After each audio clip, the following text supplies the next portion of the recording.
ಆತ್ಮೀಯ H16 news ಅರ್ಥಾತ್ ಹೇ ಸೀತಾರಾಮಗೆ ಸ್ವಾಗತ. ನಾನು ನಿಮ್ಮವ MI ಅಥವಾ ಮಲ್ಲಪ್ಪ ಜೋತಾವಾರ್. ಆದ್ಮೇಲೆ ಈಗ ತಾವು ದಿನ ಸುದ್ದಿಗಳನ್ನ ಅದರ ಜೊತೆಗೆ ವಿಶೇಷತೆಗಳನ್ನ ನೋಡ್ತಾ ಹೋಗಿ ವಿಶೇಷ ಈ ಮೊದಲನೇ ಸುದ್ದಿಯನ್ನು ನೋಡಿ.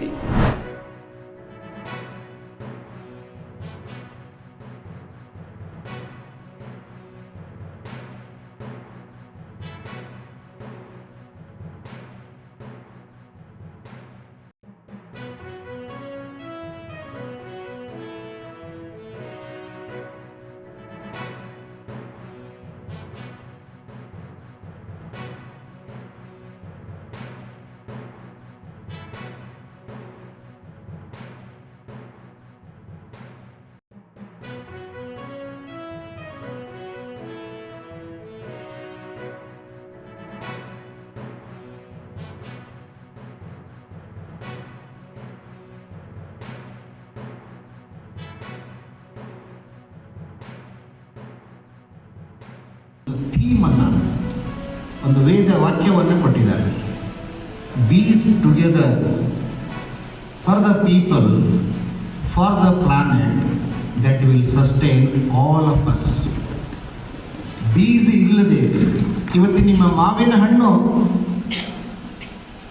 ಹಣ್ಣಿನ ಹೂವುಗಳ ಸಂಖ್ಯೆ ಜಾಸ್ತಿಯಾಗಿ ಹಣ್ಣುಗಳು ಹೆಚ್ಚು ಬಿಡಬೇಕಾದ್ರೆ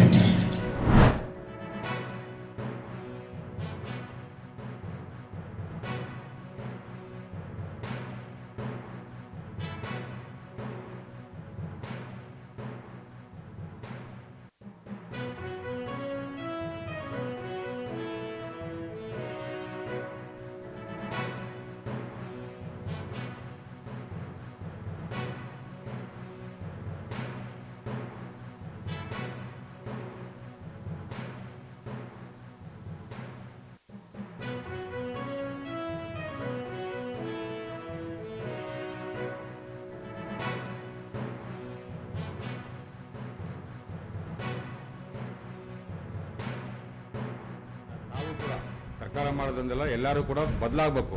ಯಾಕಪ್ಪ ಅಂದರೆ ಈಗ ಪಕ್ಕದ ಮನೆಯವರು ಪ್ರೈವೇಟ್ ಸ್ಕೂಲ್ ಸೇರಿಸಿದ್ರು, ಬಗಲ್ ಮನೆಯವರು ಪ್ರೈವೇಟ್ ಸ್ಕೂಲ್ ಸೇರಿಸಿದ್ರು, ಅದು ಅಂತಲ್ಲ. ನೀವೇನು ಮಾಡಿದರೂ ಕೂಡ ಇಲ್ಲಿ ಒಂದು ಮಗುಗೆ ಸರ್ಕಾರ ಕನಿಷ್ಠ ಪಕ್ಷ 50,000 ರೂಪಾಯಿ ವರ್ಷಕ್ಕೆ ಖರ್ಚು ಮಾಡುತ್ತೆ. ಯಾಕೆ? ಎಜುಕೇಷನ್ನು ಇದಾಗಲಿ ಅಂತ. ಅದು ನಾವು ಕೂಡ ಅರ್ಥ ಮಾಡ್ಕೊಂಡು ಎಲ್ಲರೂ ಕೂಡ ಪ್ರತಿಯೊಬ್ಬರು ಕೂಡ ತಮ್ಮ ಮಕ್ಕಳನ್ನ ಕಡ್ಡಾಯವಾಗಿ ಸರ್ಕಾರಿ ಶಾಲೆಗೆ ಸೇರಿಸ್ಬೇಕಂತೇಳಿ ನಾನು ಕಳಕಳಿಯಿಂದ ವಿನಂತಿ ಮಾಡ್ಕೊಳ್ತೀನಿ. 50% ಖಾಸಗಿ ಶಾಲೆಗಳವರು ನಮ್ಮ ಈಗ ಪೇಮೆಂಟ್ ಮಾಡಿ ಪುಸ್ತಕ ತಗೊಂಡೋಗಿದ್ದಾರೆ. ಅದೇ ರೀತಿ ನಮ್ಮ ಸರ್ಕಾರಿ ಶಾಲೆಗಳು ಮತ್ತು ಅನುದಾನಿತ ಶಾಲೆಗಳ ಮುಖ್ಯ ಶಿಕ್ಷಕರು ಕೂಡ ನೇರವಾಗಿ ಬಂದು ನಮ್ಮ ಗೋದಾಮಿಂದ ಪುಸ್ತಕಗಳನ್ನು ಪಡೆದುಕೊಂಡು ಹೋಗ್ತಾರೆ. ಅದೇ ರೀತಿಯಾಗಿ 2 ಸೆಟ್ ನಮಗೆ ಉಚಿತ ಸಮವಸ್ತ್ರವನ್ನು ಸರ್ಕಾರಿ ಶಾಲೆ ಮಕ್ಕಳಿಗೆ ನಾವು ಕೊಡ್ತಾ ಇದ್ದೀವಿ. ಅದು ಕೂಡ ಈಗಾಗಲೇ ನಮಗೆ ಸರಬರಾಜಾಗಿದೆ. ಅದನ್ನು ಕೂಡ ವಿತರಣೆ ನಾವು ಪ್ರಾರಂಭ ಮಾಡಿದ್ದೀವಿ.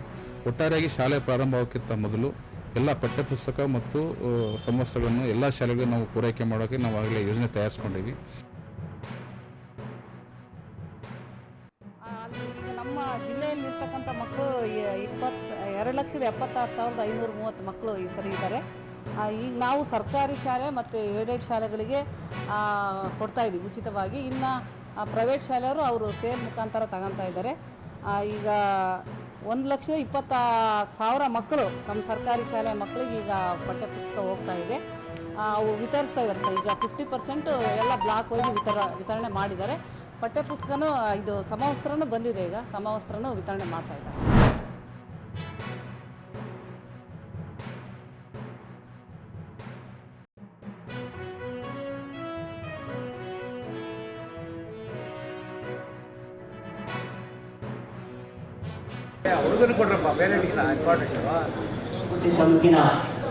ಅತ್ಯಧಿಕ ಅಂಕಗಳನ್ನು ಗಳಿಸುತ್ತಾಗುತ್ತೆ. ಹಾಗೆ ಮಹಿಳೆಯರಿಗೆ ಈಕೆ ಮಲ್ಲಮ್ಮ ತಾಯಿ ಒಂದು ಪ್ರೇರಣೆ. ಈಗಿನ ಹಾಗೆ ಮಹಿಳಾ ಒಂದು ಏನು ಸಬಲೀಕರಣ ಇದೆ ಅದು ಆ ಕಾಲದಲ್ಲೇ ಆಕೆ ತೋರಿಸ್ತಾಳೆ. ತನ್ನ ಅತ್ತೆ ಪಾಠ ಕೊಟ್ಟರೂ ಸಹ ಆಕೆ ಯಾವುದೇ ಒಂದು ಚಿಂತನೆ ಮಾಡದೆ ಒಂದು ಸಹಬಾಳ್ವೆ ನಡೆಸ್ತಾಳೆ. ಆಕೆಯ ಒಂದು ನಡೆನುಡಿಗಳ ನಮ್ಮಲ್ಲಿ ಈ ಸಮಯ ಟೀನೇಜ್ ಅಂತ ಹೇಳ್ತಾರೆ. ಮಕ್ಕಳು, ಹೆಣ್ಮಕ್ಳು, ಗಂಡು ಮಕ್ಕಳು ಇಬ್ಬರಿಗೂ ಹೇಳ್ತೀನಿ ಒಂದು ಕಿವಿ ಮಾತು. ಈ ಸಮಯದಲ್ಲಿ ತಾವು ನೇರವಾಗಿ ಟಾರ್ ರೋಡಲ್ಲೇ ಹೋಗ್ಬೇಕೆ ಹೊರತು ಅಕ್ಕಪಕ್ಕ ಮುಳ್ಳು ರೋಡ್ ಕಲ್ಲು ರೋಡಲ್ಲಿ ಹೋಗ್ಬಾರ್ದು. 90%, 99% ತಗೊಂಡಿದ್ದೀರಿ. ಇದನ್ನು ಕಂಟಿನ್ಯೂ ಮಾಡಬೇಕು. ನಿಮ್ಮ ಗುರಿ ಏನು? ಡಾಕ್ಟರ್ ಆಗಬೇಕಾ, ಇಂಜಿನಿಯರ್ ಆಗಬೇಕಾ, ಏನೋ ಒಂದು ಗುರಿ ಇರ್ತದೆ. ಕಡೇ ಪಕ್ಷ ನೀವು ಏನು ಆಗ್ತಿದ್ರು ಕೂಡ ನನ್ನ ಮನೆಗೆ ಸಮಾಜಕ್ಕೆ ಒಳ್ಳೆ ವ್ಯಕ್ತಿಗಳಾಗಬೇಕು ಅಂತೇಳಿ ಕೂಡ ಮಾಡ್ತಾ ಇರ್ತಾರೆ. ನಾವು ಸಹ ಇವತ್ತಿನಂತ ಎಲ್ಲ ವಿದ್ಯಾರ್ಥಿಗಳು, ವಿದ್ಯಾರ್ಥಿನಿಯರು, ಅವರ ಪೋಷಕರು ಇರ್ಬೋದು, ನಮ್ಮ ಸಮುದಾಯದವರು ಇರ್ಬೋದು, ಮಲ್ಲಮ್ಮನವರು ಮತ್ತು ವೇಮಣ್ಣನವರ ಪದ್ಯಗಳ ಪುಸ್ತಕಗಳು ಎಲ್ಲ ಬಹಳಷ್ಟು ತಮ್ಮ ಶಾಲೆಗಳಲ್ಲಿ ಸಿಗ್ತವೆ. ಅದನ್ನು ತಾವೆಲ್ಲ ತಗೊಂಡು ಆ ಪುಸ್ತಕಗಳನ್ನು ಓದಬೇಕು. ವೇಮಣ್ಣನವರ ಇತಿಹಾಸ ಏನಿದೆ, ಮಲ್ಲಮ್ಮನವರ ಇತಿಹಾಸ ಏನಿದೆ, ಇದನ್ನೆಲ್ಲ ನಾವೆಲ್ಲ ತಿಳ್ಕೊಂಡಾಗ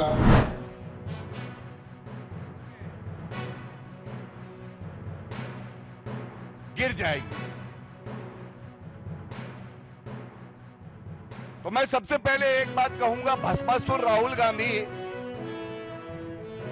हमें नहीं पता था कि भस्मासुर अब एक ज्योतिष भी बन जाएंगे।